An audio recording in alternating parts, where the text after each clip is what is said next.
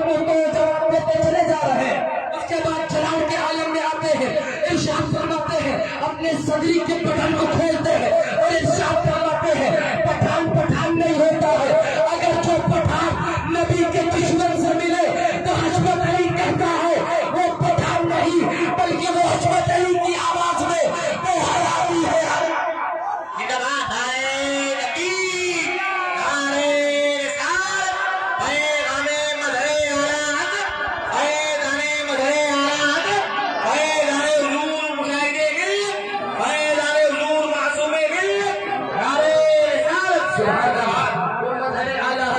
اعلیٰ حضرت کے اشعار کو پڑھتے چلے جا رہے ہیں، وہابیوں کو جواب دیتے چلے جا رہے ہیں، وہابیت کو پچھاڑتے چلے جا رہے ہیں، وہاں دیوبندیت کو پچھاڑتے چلے جا رہے ہیں۔ اب لوگ تمنا کر رہے ہیں کہ حضرت کا تقریر ختم کرے اور حضرت کے ہاتھ پر ہم لوگ مرید ہو جائے توبہ کر کے۔ سبحان اللہ، وہ مظہر اعلیٰ حضرت صدری کے بٹن کو کھولا، ارشاد فرمایا پٹھان نہیں ہوتا ہے، جو پٹھان نبی کے دشمن سے ملے وہ مسلمان نہیں ہو سکتا ہے بلکہ وہ حرامی ہے، حرامی۔ اور اس کے بعد ارشاد فرماتے ہیں، جلال کے عالم میں آتے ہیں اور وہابیت کو پچھاڑتے چلے جا رہے ہیں۔ اب لوگ تمنا کر رہے ہیں حضور ختم کرتے تاکہ ہم لوگ آپ کے ہاتھ پر توبہ کر لیں۔ سبحان اللہ، اجمل سلطان پوری، وہ سلطان پور کی سرزمین سے آواز آئی، مناظر کے لگن تھا جس کا شعر پیش سندر، وہ کہتے تھے نبی کے عشق میں مر کے جی لیں گے، وہ کہتے تھے نبی کے عشق میں مر کے جی لیں گے، نبی کے نام پہ کر زہر بھی مل جائے پی لیں گے۔ تقریر کرتے چلے جا رہے ہیں،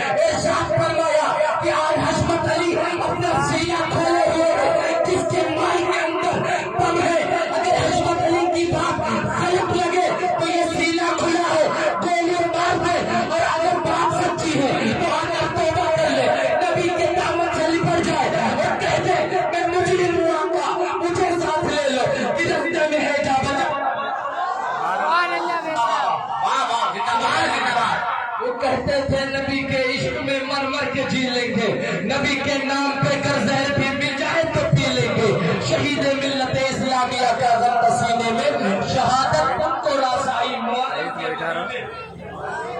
سبحان اللہ. محرم کے مہینے میں ٹائم ہو رہا ہے. مختصر سا ایک سرکار معصوم ملت کا واقعہ سنیے. ہم مریدین لوگ بیٹھے ہوئے ہیں. سبحان اللہ. وہ مظہر اعلیٰ حضرت کی ذات تھی. اب ذرا مظہر اعلیٰ حضرت کے شعر یعنی سرکار معصوم ملت کا جلوہ دیکھ لیجیے. غریب نواز سرکار کا آستانہ عطائے رسول شہنشاہ ہندوستان غریب نواز سرکار رضی اللہ تعالیٰ عنہ کا واقعہ سرزمین ہے. حضرت معصوم ملت طبیعت علیل چل رہی ہے. وینچیئر پہ حضرت کو لے کے جاتے تھے. ابھی بھی حضرت وینچیئر پہ چلتے ہیں. تو حضرت کو وہاں پہ لے گئے. اس کے راوی سرکار نبیر سرکار مظہر اعلیٰ حضرت سرکار مہران ملت ہے. انہوں نے فرمایا کہ ہم لوگ وہاں پہ سرکار غریب نواز کے آستانہ شریف کے اندر لے گئے. وہ جانتے ہی ہیں کہ عرس کے اندر کتنی بھیڑ ہوتی. سب جانتے ہیں کہ وہ بادشاہ کا دربار ہے. ہر کوئی آتا ہے مانگنے کے لیے. کتنی بھیڑ ہوتی ہے. آخرکار اس کے بعد وہ آئے اور فرمایا سرکار معصوم ملت نے کہ ہمیں اندر جانا ہے حاضری دینے کے لیے. تو حضرت لوگ تھے. فرمایا سب لوگوں نے کہا کہ بھیڑ اتنی ہے آپ چل بھی نہیں پاتے ہیں. اب اتنی بھیڑ ہے کیسے جائیں گے اندر.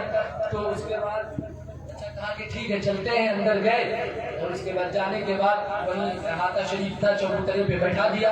اندر ابھی نہیں پہنچے. بھیڑ بہت ہے ابھی اندر نہیں پہنچے. وہیں چبوترے پہ بٹھا دیا.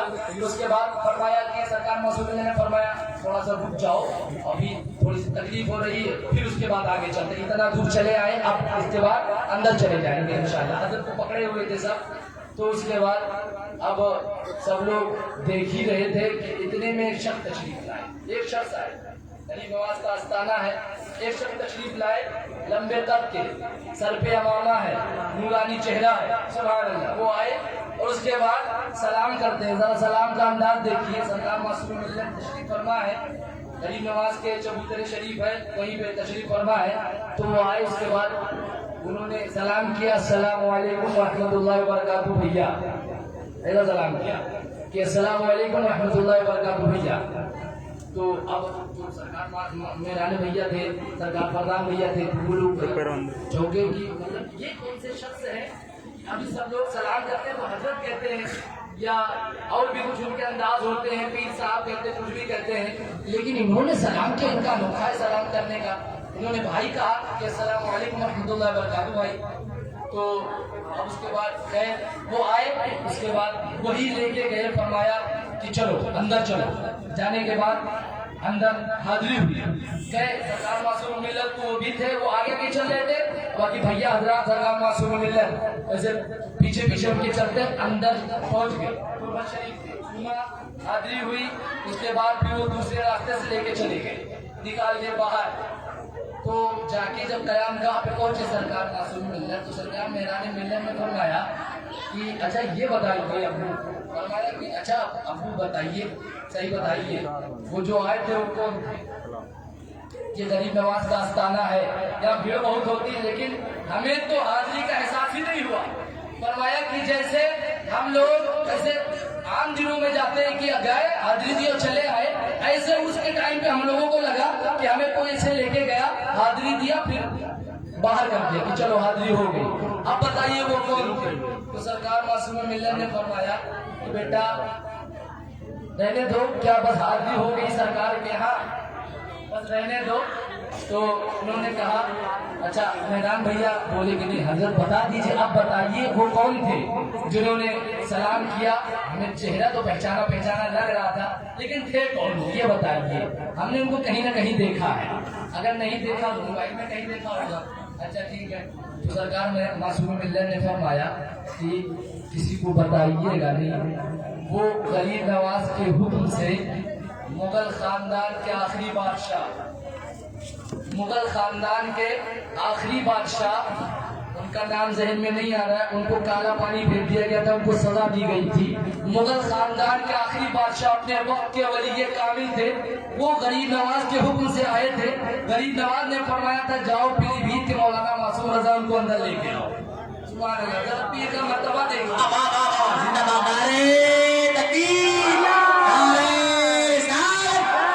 حضور معصوم ملت برکت غریب نواز کے حکم سے آئے تھے. غریب نواز کا حکم ہوا تھا کہ بادشاہ تم جاؤ, اپنے وقت کے بادشاہ تھے, فرمایا جاؤ انہی بھیڑ کے مولانا معصوم رضا ہے ان کو اندر لے کے آؤ. سبحان اللہ. یہ ذات تھی مظہر اعلیٰ حضرت کی, وہ ذات تھی, ان کے شہزادے کی یہ ہزاروں کرامتیں ہیں. ہم کیا کسی سے بھی پوچھ لیجئے کہ حضرت یہاں پہ زندگی بسر کر دیے ہیں, کسی سے بھی پوچھ لیجئے سرکار معصوم ملت کا مقام کیا ہے. خدا کی قسم ایسا پیر نہیں ملے گا, ایسا جمالی اور جلالی کہیں نہیں ملے گا. اپنوں پر جب وہ نرمی جمال دکھانے پر آتے ہیں سبحان اللہ, تو ذرا دیکھ لیے کس کو کہاں سے کہاں کر دیا, دنیا کہاں تھی کہاں کر دیا. اور جب جلال میں آتے ہیں تو وہابیوں کو ایک دم سے پچھاڑ کے رکھ دیتے ہیں. سبحان اللہ. وہ سرکار معصوم ملت, آپ لوگ ان کا دامن پکڑے رہیے. قسم خدا کی اگر جنت کو لینا ہے, اعلیٰ حضرت فرماتے ہیں کہ اگر پیر آپ کا ناراض ہو جائے تو خدا کی قسم بارگاہ غوثیت سے بھی بھگا دیا جاتا ہے, بارگاہ غوثیت سے بھی بھگا دیا جاتا ہے. اگر آپ کا پیر ناراض ہے, اپنے پیر کو خوش رکھیے تو جنت ملے گی, تو غوث پاک کرم فرمائیں گے, ورنہ پھر کہیں کرم نہیں ہو سکتا ہے. غوث پاک بھی دیکھتے ہیں کہ میرے پاس آیا ہے مانگنے, ذرا پیر کو تو دیکھے, اس کا پیر پاورفل ہے کہ نہیں ہے. پیر کو دیکھا تو سبحان اللہ جمالی ہے, جلالی ہے, پیر ہے, بااختیار ہے. تو غوث اعظم بھی فرماتے ہیں کہ جب اپنے پیر سے تو نہیں لے سکتا ہے تو میں کیا تجھے دوں گا. جو اپنے پیر سے تو ناراض ہے, خیر اپنے مرشد سے محبت کریے. خدا کی قسم ایسا ٹھہرانا نہیں ملے گا. میں تو پھر کہتا ہوں, ہماری جان ہے اعلیٰ حضرت, ہماری شان ہے اعلیٰ حضرت, ہمارے ایمان ہے اعلیٰ حضرت, اور ہماری جان ہے مظہر اعلیٰ حضرت, ہماری شان ہے مظہر اعلیٰ حضرت. ان کے شہزادے سب ہماری جان ہیں. اللہ تبارک و تعالی ہم سب کے گناہوں کو معاف فرمائے. ہمارے بولنے میں کسی قسم کی تربیت ساول کوشش خطا ہو گئی تو وہ اللہ معاف فرمائے. استغفر اللہ ربی من کل ذنب واتوب الیہ. لا الہ الا اللہ محمد رسول اللہ صلی اللہ تعالی وسلم. اہل سنت کا عمل تیری غزل پر ہو حسن, تم میں جانو کی ٹھکانے لگی محنت تیری. السلام.